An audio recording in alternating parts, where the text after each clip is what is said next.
औज़ुबिल्लाहिमिनश्शैतानिर्रजीम बिस्मिल्लाहिर्रहमानिर्रहीम। Welcome dear student.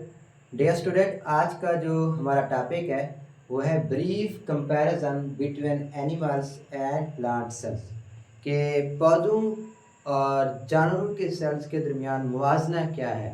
तो ये हमने यहाँ पे जितनी भी ये ऑर्गेनेलीज हो गई या दीगर किस्म की जो स्ट्रक्चर्स हमने यहाँ पे लिखी हुई हैं, ये हमने अपने जो प्रीवियस लेक्चर्स है, ठीक है, उन सब के अंदर इनको वन बाई वन जो है डिटेल के साथ हमने इनकी बात की हुई है। लेकिन यहाँ पर हम क्या कर रहे हैं कि एक शार्टली जो है ब्रीफली हम इनको एक्सप्लेन कर रहे हैं कि उनका काम क्या है। आया कि वो ऑर्गेनेलीज या स्ट्रक्चर जो है वो एनिमल्स के पास मौजूद है या प्लांट्स के पास मौजूद है या दोनों के पास मौजूद है। तो यहाँ पर एक एक की हम बात करेंगे और फिर उसको डिस्कस करेंगे। अच्छा, तो सबसे पहले है वो क्या है, साइटोप्लाज्म। डियर स्टूडेंट, हमने पढ़ा हुआ है कि जो साइटोप्लाज्म है ये एक ऐसा फ्लूइड है जो सेल के अंदर पाया जाता है। जैसे कि यहाँ पे अगर मैं स्ट्रक्चर्स को ड्रा करूँ, ठीक है, अगर ये एक सेल है, ये अगर एक सेल हो तो इस सेल के अंदर यहाँ पर, ठीक है, अब जो यहाँ पर एक फ्लूइड मौजूद है जो कि होगा क्या, जेली लाइक, ठीक है, जेली लाइक फ्लूइड जो कि इस सेल के अंदर पाया जाता है, उससे हम क्या कहते हैं, साइटोप्लाज्म कहते हैं।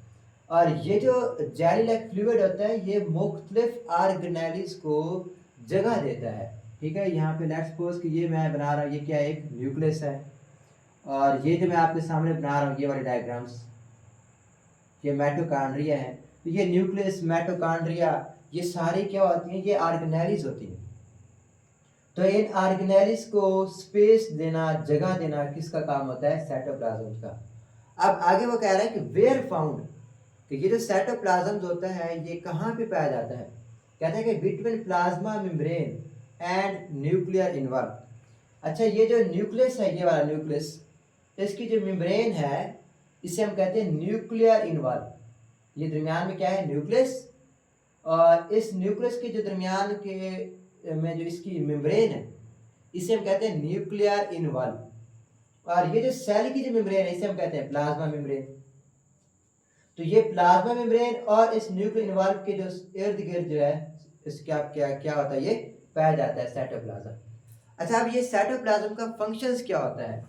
अगर हम इसकी फंक्शंस की बात करें कि ये कहते हैं कि प्रोवाइड्स करता है साइट्स, जगह मुहैया करता है फॉर द ऑर्गेनेलिस, मुख्तलिफ ऑर्गेनेलिस को, जैसा कि न्यूक्लियस है, माइटोकॉन्ड्रिया, इन सब के लिए क्या करता है, ये जगह प्रोवाइड करता है, कौन, साइटोप्लाज्म।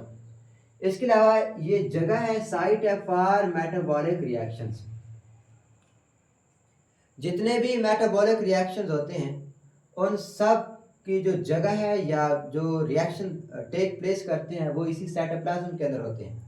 अब ये जो मेटाबॉलिक रिएक्शंस है ये कौन से होते हैं, मेटाबॉलिक रिएक्शंस एक ऐसा रिएक्शंस है जिसके अंदर या तो स्मॉल मॉलिक्यूल्स को जोड़ा जाता है और लार्ज मॉलिक्यूल्स बनाए जाते हैं जिसे हम एनाबॉलिज्म कहते हैं, या फिर लार्ज मॉलिक्यूल्स को ब्रेक डाउन किया जाएगा, तोड़ा जाएगा स्मॉल मॉलिक्यूल्स के अंदर, और उस प्रोसेस को हम कैटाबॉलिज्म कहते हैं। यानी कि एनाबॉलिज्म और कैटाबॉलिज्म का जो प्रोसेस है उसे हम कहते हैं मेटाबॉलिक रिएक्शंस। तो ये दोनों प्रोसेस जो हैं ये कहाँ पे होते हैं, ये साइटोप्लाज्म के अंदर होते हैं। इसके बाद आगे है सेल मेम्ब्रेन। तो ये जो आपको मेम्ब्रेन नजर आ रही है ये वाली, इस मेम्ब्रेन को कहते हैं सेल मेम्ब्रेन। अब ये जो सेल मेम्ब्रेन है ये मेम्ब्रेन क्या करती है, ये तमाम तरह के मॉलिक्यूल्स को आने की इजाजत नहीं देती।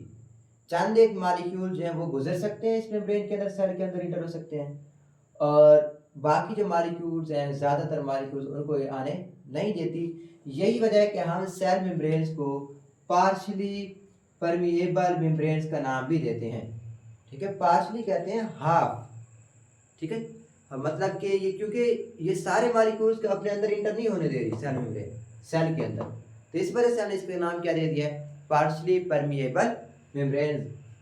और दैट फॉर्म्स या that forms boundary around the cytoplasm. देखें ये इसके अंदर, सेल के अंदर क्या पड़ा हुआ है, साइटोप्लाज्म है, और इस साइटोप्लाज्म के इर्द गिर्द जो बाउंड्री है ये वाली, ठीक है, ये बाउंड्री क्या कहलाती है, सेल मेम्ब्रेन। अच्छा, वेयर फाउंड कि ये कहाँ पे पाई जाती है?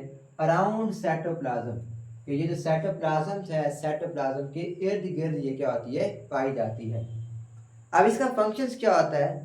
तो प्रिवेंट्स सेल कंटेंट्स, ये क्या करती है कि जो सेल कंटेंट्स होते हैं उनकी हिफाजत करती है, ठीक है। उसके अलावा कंट्रोल करती है सब्सटेंस की जो मूवमेंट है सेल के अंदर, कि कोई सब्सटेंस है वो सेल के अंदर इन हो रहा है या कोई सब्सटेंस या मॉलिक्यूल सेल से लीव कर रहा है, तो इनको कंट्रोल्स करना किसका काम होता है? ये सेल मेम्ब्रेन का काम होता है। उसके बाद आगे है न्यूक्लियस। डियर स्टूडेंट, अच्छा इसके बाद बात करते हैं, अजान हो रही है।